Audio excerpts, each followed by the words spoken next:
আমি একটা important message দেবো তোমাদের, যেই মেসেজটা আমি সবসময় ধারণ করি নিজের মধ্যে, এবং আমি যে কোনো পজিশনে যে কোনো পরিস্থিতিতে কুল থাকতে পারি যে এই জিনিসটার কারণে। আমরা সবাই জানি যে আল্লাহ যা করে ভালোর জন্য করে, কিন্তু আমরা আসলে সবাই এটা মানি না। সবাই এটা মানার জন্য কি কি জিনিস চিন্তা করা যায় সেই জিনিসটাই আমি তোমাদের শেখাবো, আমি যেভাবে চিন্তা করি। তোমরা চিন্তা করো যে এই যে আমি এই ঘটনাটাই বলি যে আজকে আমাদের যে অনুষ্ঠানটা হচ্ছে, এই অনুষ্ঠানটার এই ভেন্যুটা আমরা বুক করেছি প্রায় 2 মাস আগে। যখন আমরা স্টেডিয়ামের ভেন্যুটা বুক করি, আমরা জানি যেখানে মোরলেস 6000 পিপল জায়গা দেওয়া যাবে।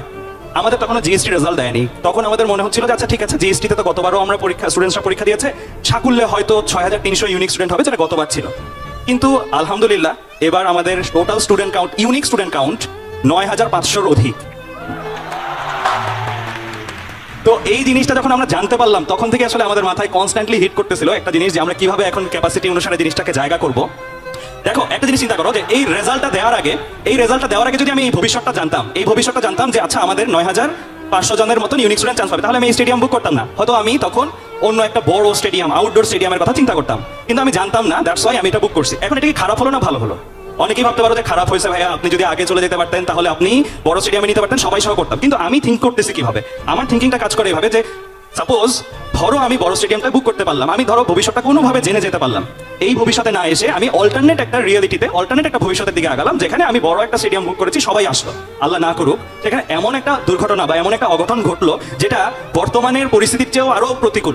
এরকম একটা সিচুয়েশন হতে পারতো না? হতে পারতো। আমি আমার মনকে সবসময় এটা বলি যে যা হয়েছে ভালোর জন্য হয়েছে। হতে পারতো এই ভবিষ্যৎটাই আমার জন্য সব থেকে সেফ, সব থেকে ভালো ভবিষ্যৎ। তোমাদেরকে একটা কথা জাস্ট বলবো যে তোমাদেরকে এই মুহূর্তে যদি তোমাদের পাস্ট যে লাইফটা আছে সেটাকে ডিজাইন করতে বলা হয়, সেটার ঘটনাগুলোকে ডিজাইন করতে বলা হয়, তুমি হয়তো অনেকগুলো জিনিস চেঞ্জ করতা না, যে আচ্ছা আমার লাইফে এটা হচ্ছে, এটা আমি একটু চেঞ্জ করতাম, এটা একটু চেঞ্জ করতাম।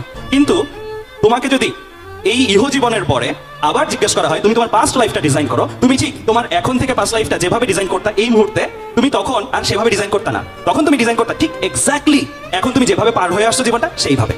এইটাই হচ্ছে সবচেয়ে বড় ফিলিংস, যে আল্লাহ যা করে ভালোর জন্য করে। তোমার থিঙ্ক করতে হবে, হয়তো আমি আমার ক্ষুদ্র লেন্সে আজকে পর্যন্ত ভাবতেছি যা হয়েছে ভালোর জন্য হয় নাই, বাট বড় পিকচারে, বড় লেন্সে তুমি যখন দেখবা জীবনের ব্যাপ্তিটা শুরু থেকে শেষ পর্যন্ত যখন দেখবা, তখন ঠিক তুমি ওই জীবনটাই চাইবা যে জীবনটা তুমি এখন বাঁচতেছো। তো আমার তরফ থেকে মেসেজ হবে এটাই, সামনে তোমরা অনেক অভিজ্ঞতার সম্মুখীন হবা, সেই অভিজ্ঞতাগুলোতে নিজেকে অনেক ক্ষেত্রে প্রতিকূল পজিশনে মনে হবে আমি একটা ব্যাকফুটে আছি। তখন নিজেকে এই বুঝটা দিবা, এই জিনিসটা বোঝাবা যে হতে পারতো আমি যেভাবে ভাবতেছি, যেভাবে হলে ভালো হতো, সেভাবে গেলে আমার লাইফে এরকম একটা ঘটনা ঘটতো যেটা এখনের চেয়েও খারাপ। তো মানুষ তো আসলে মানুষের প্রেজেন্টটা, ইন্টেনশনটাকে ডিসাইড করতে পারে, ফিউচারটা ডিসাইড করতে পারে না, রাইট? মানুষের ফিউচারটা আসলে ডিসাইডেড হয় কিভাবে?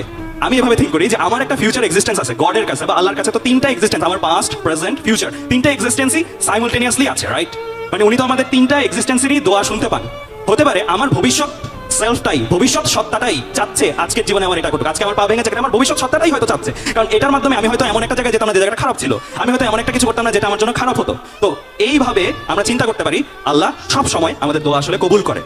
কখনো যদি মনে হয় সাময়িকভাবে কবুল করে নাই, কিন্তু তুমি ফিল করবা হয়তো তোমার প্রেজেন্ট সেলফের দোয়া কবুল হয় নাই, কিন্তু তোমার ফিউচার সেলফের দোয়া কবুল হয়েছে।